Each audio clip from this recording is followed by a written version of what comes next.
Merci, Monsieur le Président. Dimanche, je suis juste rentré d'une visite en RDC. Je suis allé en RDC, au Rwanda, en République du Congo, au Burundi et en Ouganda. J'ai rencontré le président en RDC, le président en République du Congo, le président au Burundi et le président au Rwanda.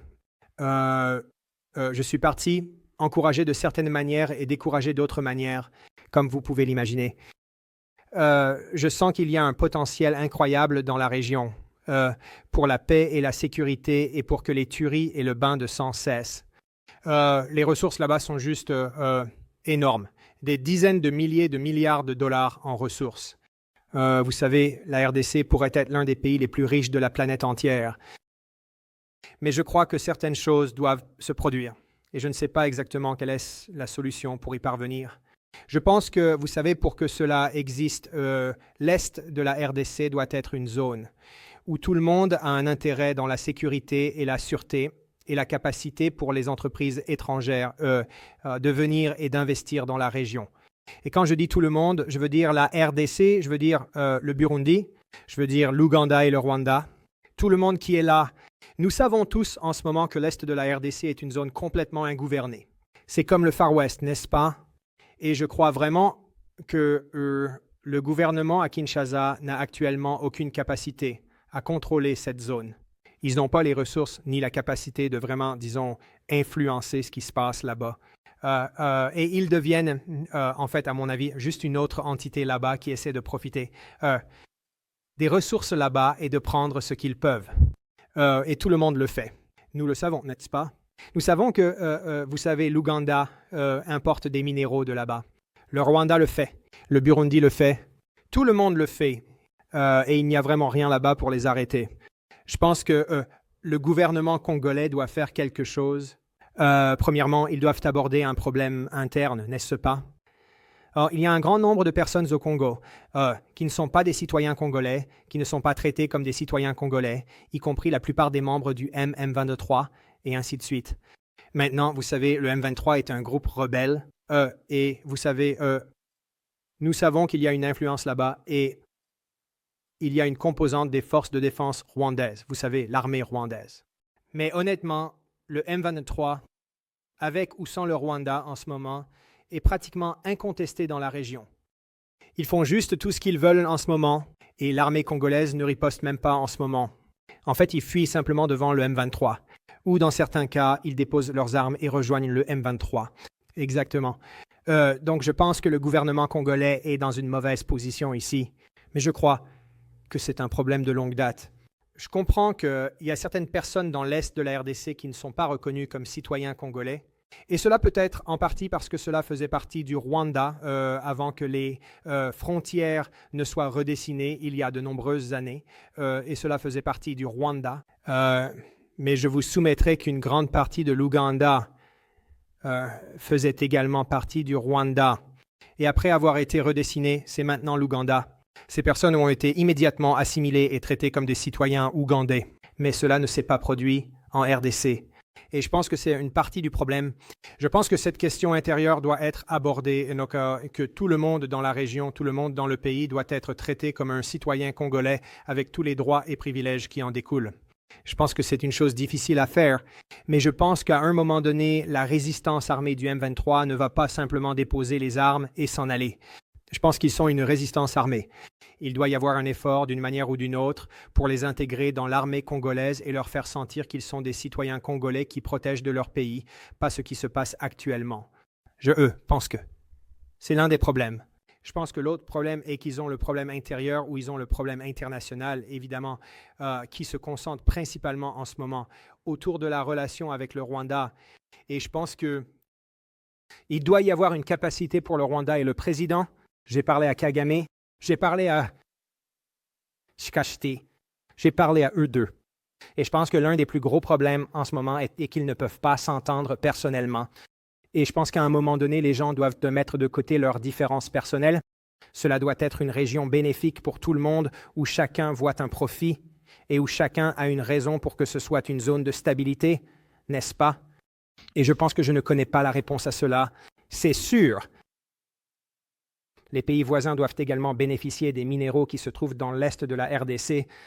que ce soit parce qu'ils ont une capacité de raffinage et que les minéraux sont extraits là-bas et raffinés ailleurs, ou qu'il y ait une capacité de raffinage en RDC, une capacité de raffinage au Rwanda. Tout le monde a la possibilité de gagner de l'argent avec ce qui se passe là-bas. Ensuite, je pense que tout le monde a intérêt à s'assurer que c'est une zone sûre et sécurisée. Ils vont avoir besoin d'investissements étrangers pour venir. Ils vont avoir besoin que les entreprises d'autres pays veuillent venir et opérer là-bas.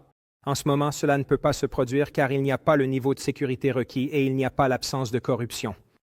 Il va y avoir un certain niveau de corruption partout où vous allez. Mais quand j'étais là-bas, j'ai été choqué par le niveau de corruption là-bas. J'ai parlé à une entreprise suisse ce matin et ils m'ont dit que leur entreprise valait quelque chose comme 18 milliards de dollars et ils ont reçu une facture fiscale l'année dernière pour leur entreprise de 80 milliards de dollars, ce qui est ridicule, n'est-ce pas? Et donc, ils ont protesté et ils ont réussi à la réduire à 1 milliard de dollars, ce qui est encore des centaines de fois plus que les bénéfices qu'ils réalisent dans l'année. Donc, ils sont imposés à un taux déraisonnable. Les pots de vin, évidemment, sont un gros problème. Les Chinois peuvent se permettre de payer les pots de vin où ils sont prêts à les payer. Et vous savez, nous, en tant qu'États-Unis, ne le sommes pas. Beaucoup de pays ne sont pas prêts à faire cela. Donc, ils finissent là par pouvoir concurrencer sans concurrence. Il y a aussi un système judiciaire biaisé. Vous ne pouvez jamais être assuré que si vous y allez et que quelque chose, vous vous retrouvez dans une sorte de situation légale. Désaccord sur le fait que ce sera un jugement équitable, vous savez, et qu'ils vont statuer en votre faveur si vous avez raison. Il y a des taux de change manipulés, il y a des amendes déraisonnables. Vous savez, il y a des preuves partout que les membres du gouvernement et leurs familles s'enrichissent de manière indécente avec ce qui se passe là-bas, tandis que la population là-bas meurt de faim. Et vous savez, vit dans un environnement horrible. Je pense que nous devons trouver un moyen de résoudre cela. Je pense que tant que cela n'arrivera pas, beaucoup d'autres choses ne vont pas importer. Je ne connais pas la réponse à cela, mais j'aimerais avoir votre avis. Chacun de vous, pensez-vous que dans la situation actuelle dans laquelle nous nous trouvons, et évidemment, il y a d'autres problèmes aussi. Je veux juste mentionner aussi, juste pour le dossier, mais vous savez, il y a certains, ce n'est pas tout financier. Maintenant, et sûr, je pense qu'une grande partie est motivée par le bénéfice financier des minéraux là-bas, mais je pense qu'il y a aussi d'autres problèmes en jeu. Je pense que le Rwanda a une préoccupation légitime concernant le FDLR et la menace terroriste à leurs frontières également. Ils ont une industrie touristique qu'ils doivent protéger, qui se trouve dans la partie nord-ouest de leur pays, vraiment juste à la frontière avec des centres de population là-bas. Si des mortiers et des roquettes commencent à tomber là-bas, il n'y a plus de tourisme là-bas. J'ai vu des cartes, et vous le savez, parce que vous êtes de là-bas, de la région où vous avez été, certains d'entre vous, et c'est la ville de Goma. Elle est à la frontière, et c'est une ville continue qui s'étend en RDC, sans différenciation. Donc, il doit y avoir un certain niveau de sécurité à cet égard également. Nous devons donc trouver comment réunir ces gouvernements. Et nous trouvons une manière raisonnable pour que tout le monde puisse profiter financièrement des partenariat là-bas, afin qu'ils veuillent tous voir un niveau de sûreté et de sécurité là-bas, et que tout le monde se sente en sécurité, car chacun combat également un type de groupe rebelle, que ce soit l'ADF et le groupe islamique avec lequel l'Ouganda est engagé, ou que ce soit le FDLR qui lutte pour vaincre, ou le M23 qui lutte pour vaincre le FDLR, et ainsi de suite. Mais ma question est, pensez-vous, chacun à votre tour, j'aimerais que vous me répondiez, pensez-vous que le gouvernement actuel en RDC a la capacité de faire ce que je décris?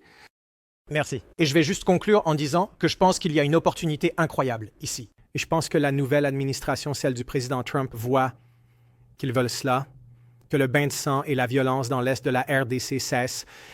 Mais ils voient aussi les États-Unis. L'intérêt de la sécurité nationale des États-Unis dans la région, et c'est la RDC en particulier, mais tout le continent africain. Et je pense que si nous ne pouvons pas résoudre cela, si nous ne pouvons pas développer cette sécurité et cette stabilité dans la région, les gagnants à chaque fois sont les gouvernements corrompus qui en tirent profit, et les Chinois qui prospèrent dans ce type d'environnement, et à l'occasion les Russes. Merci.